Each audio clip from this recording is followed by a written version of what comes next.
Assalamualaikum warahmatullahi wabarakatuh. Sekedar saran nih ya buat teman-teman yang mungkin mengalami hal yang pernah saya alami seperti sekarang ini, dimana paket yang selama ini saya tunggu-tunggu kedatangannya ternyata tidak sesuai dengan harapan.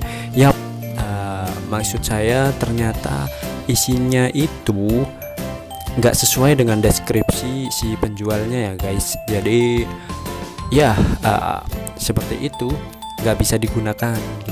Lalu apa yang harus dilakukan?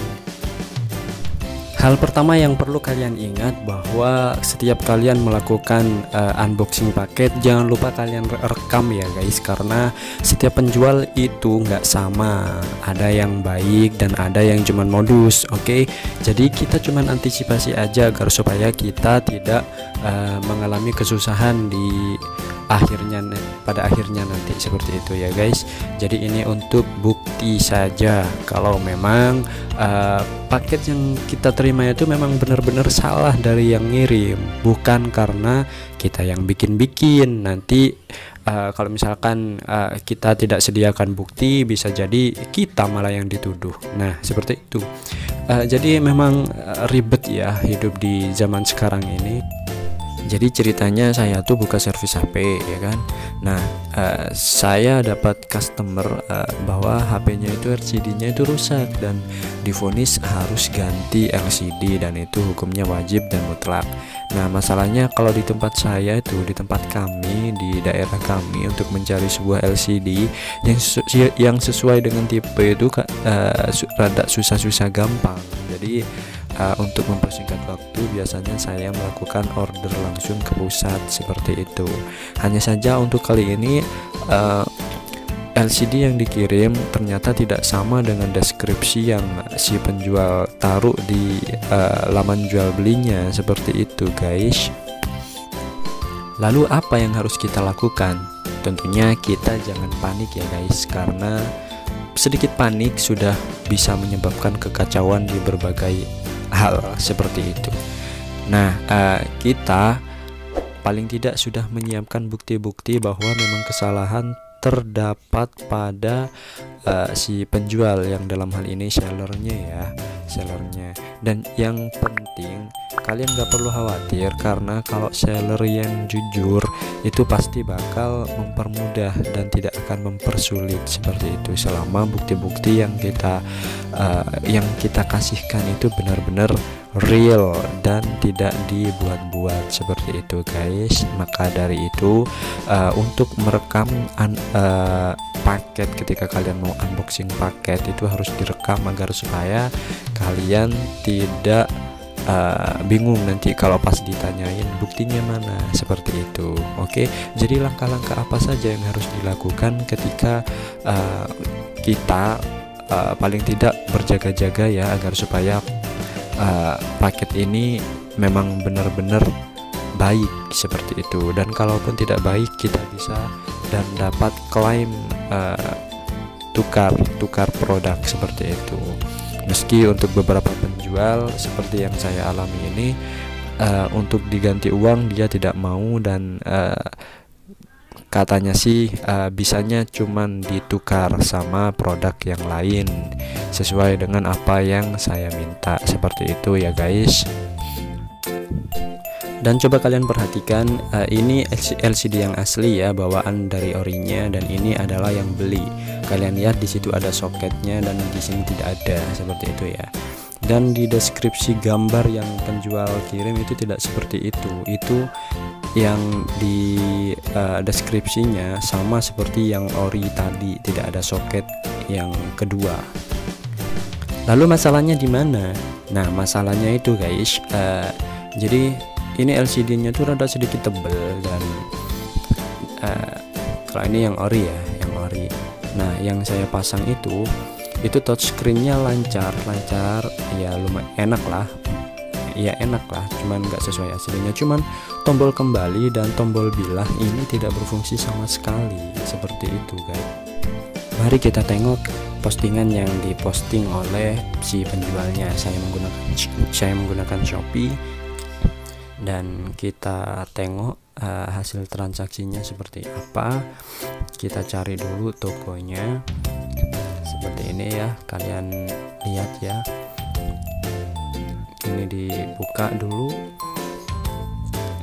kita cek ya, dan kalian tengok ini LCD yang digambar itu sesuai dengan LCD seperti yang saya tunjukkan di video tadi. Ini seperti LCD yang ori dan tidak ada buntut soketnya seperti itu ya. Kenapa yang datang kok malah ada buntut dan soketnya? Yang hal itu menyebabkan touchscreen atau tombol kembali dan tombol bilah ternyata tidak bisa berfungsi sebagaimana mestinya seperti itu. Dan oke, kita screenshot ya, ini nanti kita jadikan bahan untuk dikirim ke si penjualnya seperti itu. Jadi bukti memang benar-benar akurat bahwa kesalahan memang dari pihak seller, bukan dari kita, seperti itu ya guys.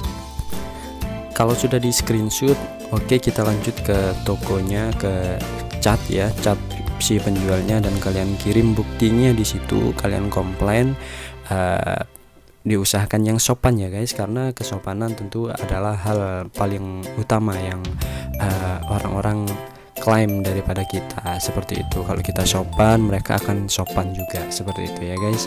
Nah seperti ini, dan pihak penjual ternyata sudah kooperatif dan mau mengganti LCD.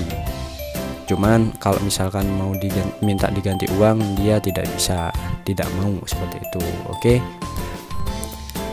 Langkah selanjutnya kalian tinggal minta nomor WA ya, nomor WA dari si sellernya, agar supaya nanti proses return bisa berjalan dengan lebih mudah, karena dengan WA notif pembalasan itu bisa lebih cepat, seperti itu ya guys. Nah kalau sudah, kalian tinggal kirim sesuai alamat utama si seller, kalian minta ya alamatnya, alamat pengirimannya. Kalau sudah dikasih, kalian tulis di paketnya dan kalian kirim.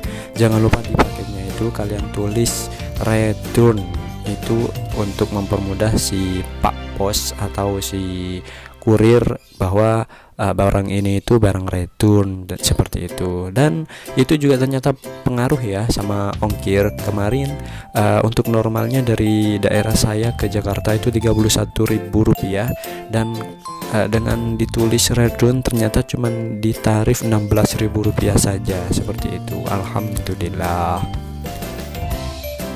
Langkah selanjutnya, kalian tinggal packing ulang paketnya dan kalian cantumkan alamat tujuannya sesuai alamat pengiriman yang telah dikasih oleh si penjual. Setelah itu kalian tulis